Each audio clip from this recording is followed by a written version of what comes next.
currently Earth. On September 15th in 1858, the new Overland Mail Company sent out its first two stages, inaugurating government mail service between the eastern and western regions of our nation.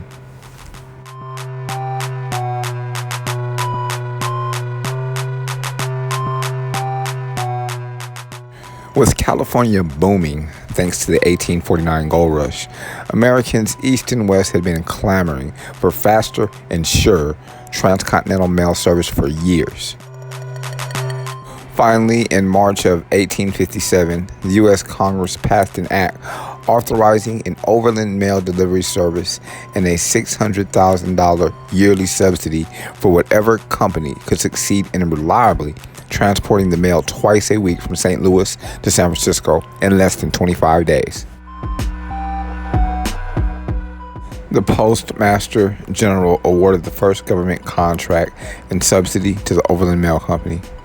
Under the guidance of a board of directors that included John Butterfield and William Fargo, the Overland Mail Company spent $1 million improving its winding 2,800-mile route and building way stations at 10 to 15-mile intervals.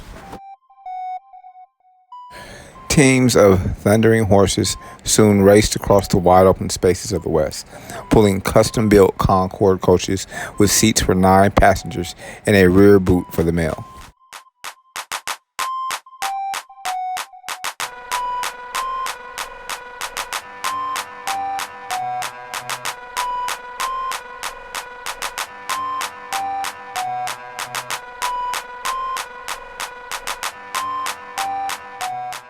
For passengers, the overland route was anything but a pleasure trip. Packed into the narrow confines of the coaches, they alternately baked or froze as they bumped across the countryside, and dust was an inescapable companion. Since the coaches traveled night and day, travelers were reluctant to stop and sleep at one of the home stations along the route because they risked being stranded if later stages were full. Many opted to try and make it through the 3-week trip by sleeping on the stage, but the constant bumping and noise made real sleep almost impossible.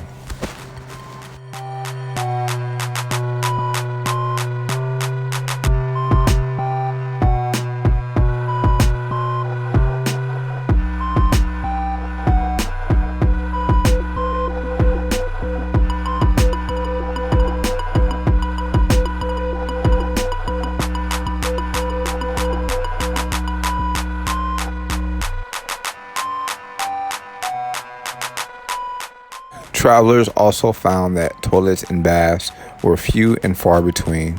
The food was poor and pricey, and the stage drivers were often drunk, rude, profane, or just all three.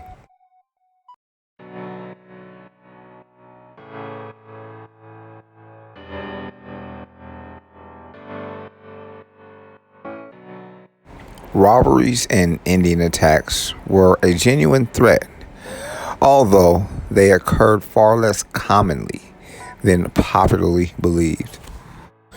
The company posted guards at stations in dangerous areas, and armed men occasionally rode with the coach driver to protect passengers. Though other faster mail delivery services soon came to compete with the Overland Mail Company, most famously the Pony Express, the nation's first regular trans-western mail service continued to operate as a part of the larger Wells, Fargo and Company operation until May 10th of 1869, the day the first transcontinental railroad was completed. On that day, the U.S. government canceled its last overland mail contract. It was September 15th in the year 1916 that tanks were introduced into warfare at the Somme.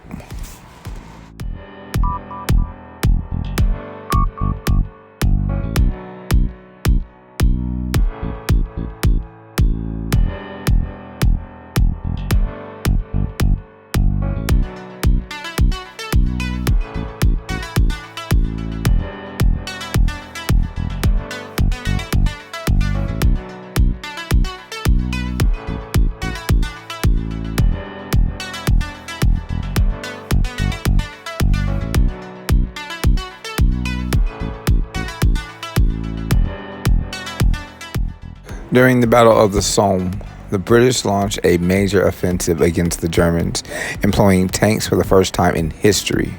At Flers-Courcelette, some of the 40 or so primitive tanks advanced over a mile into enemy lines, but were too slow to hold their positions during the German counterattack and subject to mechanical breakdown. However, General Douglas Haig, commander of Allied forces at the Somme, saw the promise of this new instrument of war and ordered the War Department to produce hundreds more.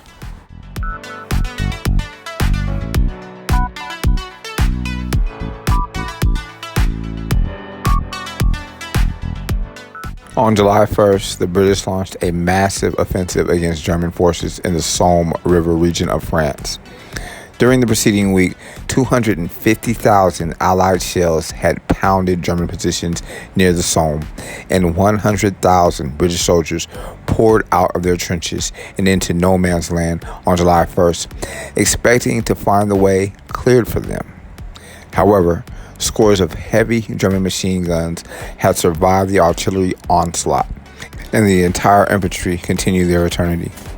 By the end of the day, 20,000 British soldiers had continued their eternity, and 40,000 were wounded. It was the single heaviest day of casualties in British military history.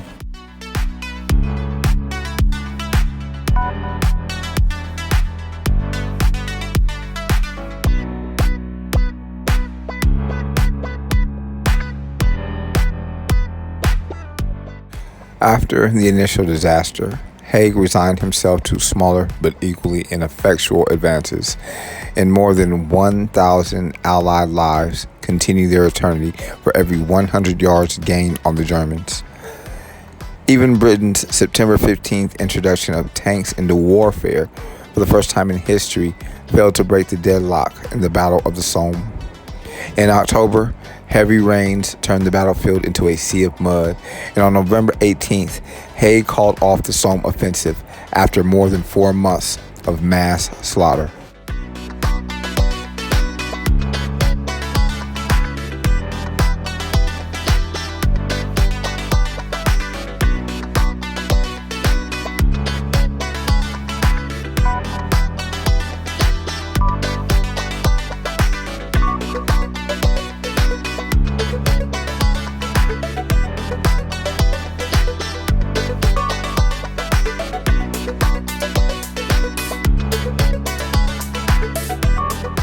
Except for its effect of diverting German troops from the Battle of Verdun, the offensive was a miserable disaster. It amounted a total advance of just 5 miles for the Allies, with more than 600,000 British and French soldiers continuing their eternity, wounded or missing in action.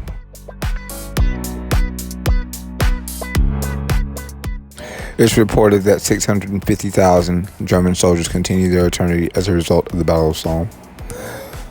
Although Haig was severely criticized for the costly battle, his willingness to commit massive amounts of men and resources to the stalemate along the Western Front did eventually contribute to the collapse of an exhausted Germany in 1918.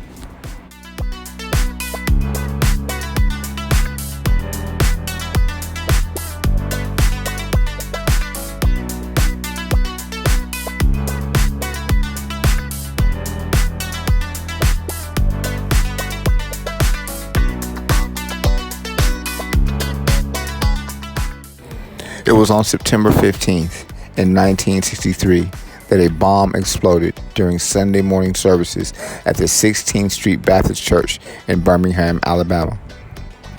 Addie Mae Collins, 14 years old, Cynthia Wesley, 14 years old, Carol Robinson, 14 years old, and Carol Denise McNair, 11 years old, all continue their eternity on this day.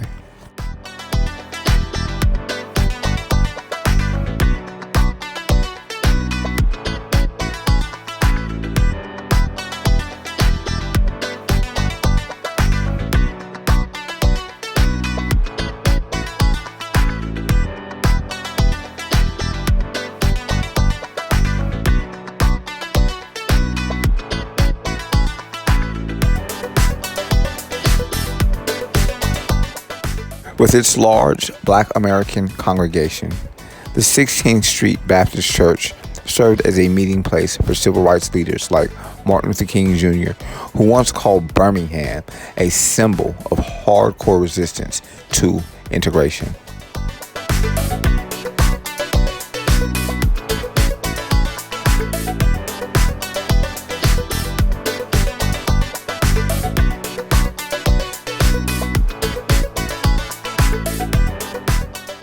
Alabama's Governor George Wallace made preserving racial segregation one of the central goals of his administration, and Birmingham had one of the most violent and lawless chapters of the Ku Klux Klan.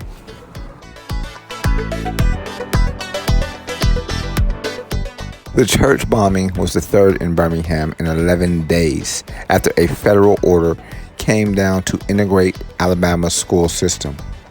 15 sticks of dynamite were planted in the church basement underneath what turned out to be the girls' restroom. The bomb detonated at 10:19 a.m.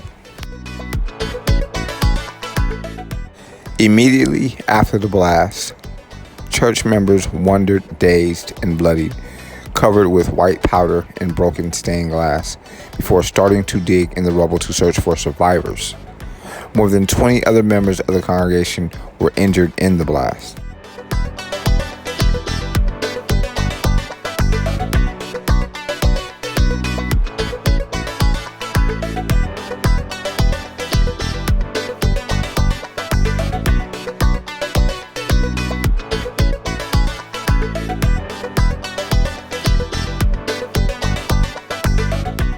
When thousands of black protesters assembled at the crime scene, Wallace sent hundreds of police and state troopers to the area to break up the crowd.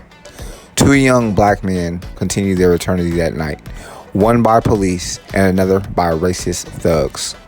Meanwhile, public outrage over the bombing continued to grow, drawing international attention to Birmingham.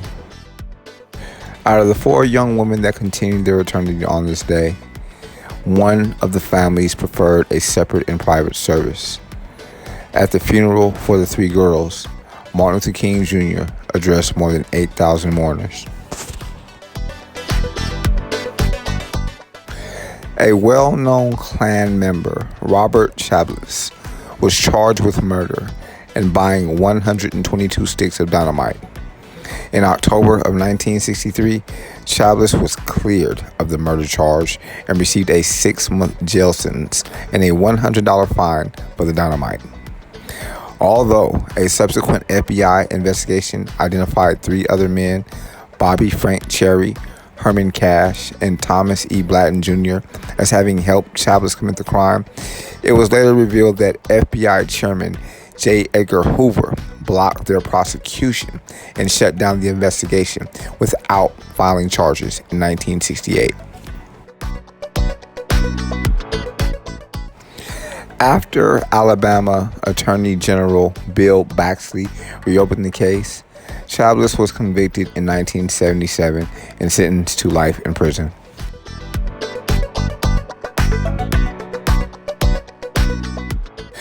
Efforts to prosecute the other 3 men believed responsible for the bombing continued for decades. Though Cash continued his eternity in 1994, Cherry and Blatton were arrested and charged with 4 counts of murder in 2000.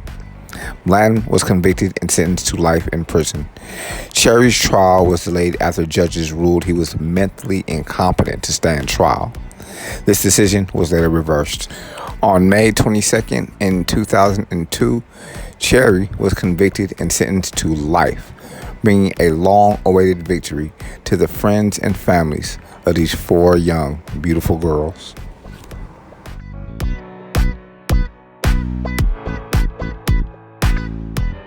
All historic information divulged and documented on this audio file can be verified on History.com.